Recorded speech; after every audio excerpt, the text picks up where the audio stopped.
Sir, आज आपने जो है तो प्रेस कॉन्फ्रेंस रखी है जमात इस्लामी हिंद की तरफ से, आज उसका मकसद क्या बताइए? जमात इस्लामी हिंद के तहत पूरे देश में हम इस बात की कोशिश कर रहे हैं कि अलग अलग धर्म के लोगों को एक साथ बिठाकर और उनके ऐसे मंच बनाए जाएं जो समाज में ये जो दूरियां पैदा की जा रही हैं, समाज में जो नफ़रत का माहौल बढ़ रहा है और एक दूसरे के बारे में शुकूक और शुबात बढ़ रहा है, उसको रोकने के लिए और आपस में भाईचारे को मजबूत करने के लिए जमात इस्लामी हिंद पूरे देश में आज से नहीं, बहुत पहले से कोशिश कर रही है, लेकिन इस वक्त हम पूरे देश में जगह जगह जा रहे हैं और अभी महाराष्ट्र राज्य का दौरा 4 दिन का हमारा है। तो आज औरंगाबाद शहर में आना हुआ और यहाँ भी हमने ये कार्यक्रम लिया है और आज शाम को सद्भावना मंच का एक कार्यक्रम आपके औरंगाबाद शहर में होने वाला है, जिसमें कई धर्मों के अलग अलग लोग वहाँ आएंगे और इसी विषय पर वहाँ पर बातचीत होगी। फिर यहाँ से हम दूसरे शहर वर्धा में ऐसा कार्यक्रम है, उसके बाद नागपुर में इसी तरह के कार्यक्रम हैं। तो अभी ये कुछ शहरों का कार्यक्रम यहाँ का बना है, लेकिन हम पूरे देश में इस तरह की कोशिश जमात इस्लामी है।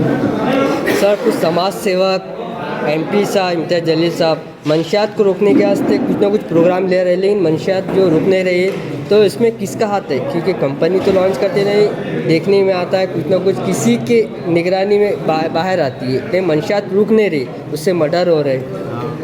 बहरहाल ये भी एक समाजी एक मसला है और कई जगह जो लोकल हमारी टीमें हैं वो इस तरह के मसाइल को भी ले रही हैं और ये लोकल लेवल पर काम करने की ज़रूरत है और इसमें अवेयरनेस का ही काम किया जा सकता है कि मंशियात के बारे में, नशे के बारे में, नौजवानों में जो एक गलत ट्रेंड पैदा हो रहा है ड्रग्स का है, तो इसके बारे में बहुत सी तंजीमें भी काम कर रही हैं। जमात इस्लामी के लोग भी लोकल लेवल पर इस तरह की कोशिशें कर रहे हैं। कोशिश करते रहना ज़रूरी है, नतीजा तो आएगा और उसके नतीजे कई जगह अच्छे भी आ रहे हैं, लेकिन नौजवानों को असल में अल्टरनेट देना पड़ेगा। आप नौजवानों को जीवन लाइफ का कोई एम नौजवानों के सामने नहीं है और उनके सामने उनकी जो मसरूफियत है वो देनी पड़ेगी। उसमें सरकार की पॉलिसीज़ का भी दखल है कि सरकार को ऐसी पॉलिसी बनानी चाहिए कि हमारे नौजवान जो है वो उनके पास काम हो और वो मसरूफ़ रहें कामों में। क्या ऐसा तो नहीं कि बेरोज़गारी होने की वजह से ये मर्डर हो रहे हैं या फिर बटन का इस्तेमाल किया जा रहा है? नहीं, वो कई चीज़ें मिलकर हैं, एक चीज़ से नहीं है ये। इसमें सरकारी पॉलिसीज़ का भी दखल है और इसमें समाज में जो गलत एलिमेंट्स हैं उनका भी है और समाज का इस बारे में बेहिस होना भी है कि समाज उसको सीरियसली नहीं ले रहा है और समाज उसको रोकने की कोशिश नहीं कर रहा है और माँ बाप और पेरेंट्स जो है वो अपने नौजवानों को ज़्यादा वक्त नहीं दे पा रहे हैं। तो इसके कई पहलू हैं, लेकिन ये काम ज़रूर होना चाहिए कि मनशियात और नशे के खिलाफ भी लोग कोशिश करें। लेकिन हमारा जो ख़ास इस दौरे का मंशा है वो सद्भावना पैदा करना और लोगों को ये जो नफ़रत का जो माहौल है इसको कम करने की और रोकने की कोशिश करना। सर, एक आखिरी सवाल है, हर धर्म मज़हब में जो है तो भाईचारगी को बढ़ावा देने की, गंगा जमने तहज़ीब को बढ़ावा देने की हर तरीके से कोशिश हो रही है, लेकिन कुछ ना कुछ लोग मुट्ठीभर जो है तो मुनाफिरत फैलाने में कामयाब हो जाते हैं। उनको क्या मैसेज देंगे आप?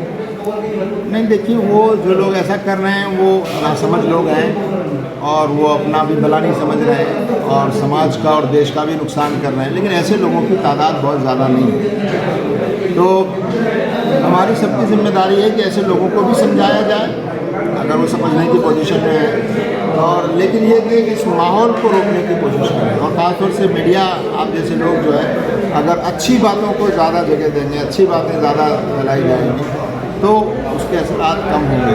तो ये जो समाज है उसकी जिम्मेदारी है कि वो ऐसी चीज़ों को, गलत चीज़ों को देखकर खामोश न रहे बल्कि कोशिश करे। आपका नाम? नदीम साहब, ये वाइस प्रेसिडेंट जमात इस्लामी हिंद जी। असल में आपने नशे के ऊपर जो सवाल पूछा जी, तो उसके सिलसिले में जमात एक पूरी कैंपेन चला रही है नशे के ख़िलाफ़। जी। हमने इस पर एक फ़िल्म बनाई है धुआं नाम की, जो इंटरनेशनल अवार्ड उसको मिला है और अभी वो पूरे महाराष्ट्र में अभी 2 महीने पहले उसको लॉन्च किया गया, रिलीज़ किया गया। तो मैं आपको फिल्म भी भेज दूँगा 20 मिनट की है। चलिए। असल में हमने उसके जो रीज़न्स मालूम किए, उसके जो कॉजेज़ मालूम किए, उसका पहला सबब है स्कूलिंग यानी स्कूल जो इस वक्त हमारे हैं वो बहुत ज़्यादा ऑब्जर्वेशन की उसकी ज़रूरत है, क्योंकि हमारे जो मासूम बच्चे हैं, जो टीनेजर्स हैं, वो टीन एज में कहीं ना कहीं नशे के आदी बनाए जाते हैं जी। तो अब इसमें हम ये चाहते हैं कि जो पेरेंट्स हैं और इसी तरह से जो स्कूल मैनेजमेंट्स हैं और जो टीचर्स हैं, उनकी पहले काउंसलिंग की जाए कि वो इस एज ग्रुप के अंदर बच्चों को किसी भी सूरत में मतलब है कि उनकी हर चीज़ पे निगाह रखें। उनके बैग में वो आजकल जो है ना बटन के अलावा हुक्का है, ये चीज़ें यही पैदा हो रही है। और इसकी एक खौफनाक बात यह है कि एक मरतबा कोई अगर इसका आदी हुआ तो उसको छुड़ाना बहुत मुश्किल तरीन काम है। इसलिए सबसे पहली चीज़ ये है कि बच्चा उसका हैबिचुअल ना हो, उसके लिए पूरे समाज को बेदार होना होगा। दूसरी जो बात है वो बात है फिज़िकल गेम्स की। हम इस बात को देख रहे हैं कि आजकल शहरों के बच्चे खेल नहीं रहे हैं। वो या तो मोबाइल पर है, डिजिटल पर है, या जो है तो कहीं ना कहीं बैठे हुए गपशप कर रहे हैं। हमारा काम ये है कि महलों की सतह पर गेम्स, बच्चों को फिज़िकल गेम्स जो है वो करवाएं। मैं बॉम्बे के एक प्रोग्राम में भी गया था तो वहाँ पर एक चीज़ ये सामने आई कि जिन इलाकों में मुनज़्ज़म गेम्स होते हैं वहाँ के बच्चे नशे के कम आदी हैं, वहाँ के नौजवान नशे के कम आदी हैं। तो हमारे पास में हमने आजकल देखा कि हमारे स्कूलों में गेम्स के पीरियड ही नहीं होते और बच्चों के अंदर ये जो स्पोर्ट्समैन जो स्पिरिट है उसकी कमी पाई जा रही है।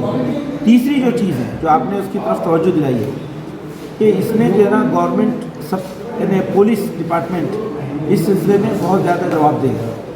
हमारे शहर के जो पॉलिटिशियंस हैं और जो हमारे शहर के डिपार्टमेंट्स के लोग हैं, एडमिनिस्ट्रेशन है, उनके दरमियान एक बहुत गहरा तालमेल होना चाहिए। और चौथी चीज़ हमारे जो ये अभी धार्मिक जनमोर्चा की जो बात हुई है, देखिए ये बात अपनी जगह मुसल्लम है कि नफ़रत फैलाने वालों में नशे के आदी लोग भी शामिल हैं, क्योंकि ये बेज़मीर हो जाते हैं, इनका ज़मीर बाकी नहीं रहता। बहरहाल आपने एक अहम सवाल पूछा क्योंकि हमारे मज़हब के नुक्ते नज़र से तो ये है कि ये जो नशा है ये उम्मुल खबाइस है, यानी ये तमाम क्राइम्स और तमाम जराइम की जनमी जो है उसको पैदा करने वाली जो चीज़ है वो नशे की हैबिट्स है। चलिए, तो आपका नाम? मैं मोहम्मद रियाज़ फलाही।